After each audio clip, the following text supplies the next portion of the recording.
Santon Plus Herbal Capsule.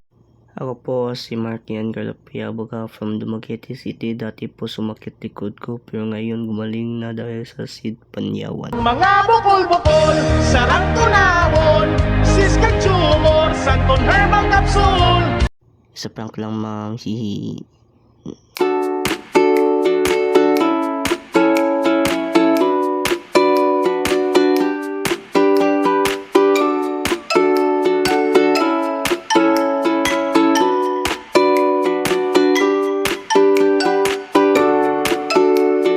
Magandang araw mga kaibigan.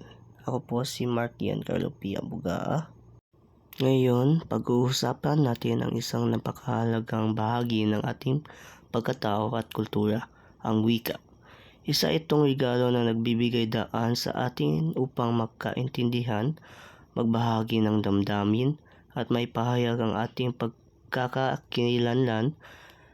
Tara, samahan niyo ako sa maikling talakayan tungkol sa kahalagahan ng wika. Ang wika ay ang ating pangunahing paraan ng komunikasyon, mula sa simpleng kamusta hanggang sa mas malalim na diskusyon. Ang wika ang tulay na nag-uugnay sa mga tao.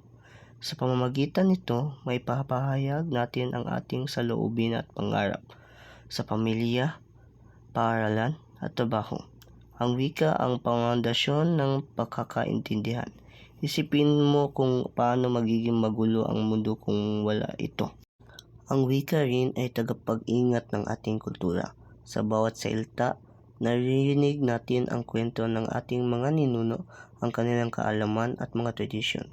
Halimbawa, sa Pilipinas, ang wika natin ay nagpasasalamin ng ating kasaysayan mula sa mga kakatubong salita hanggang sa mga impluwensya ng Kastila, Amerikano at iba pa. Kaya mahalaga nang ipagmalaki at gamitin natin ang ating sariling wika.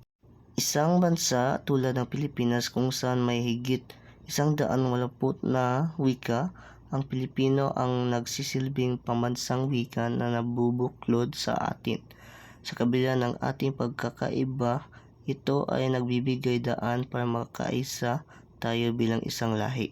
Pero tandaan, ang iba't ibang wika ay dialekto natin ay kayamanan dahil na dapat nating pahalagahan.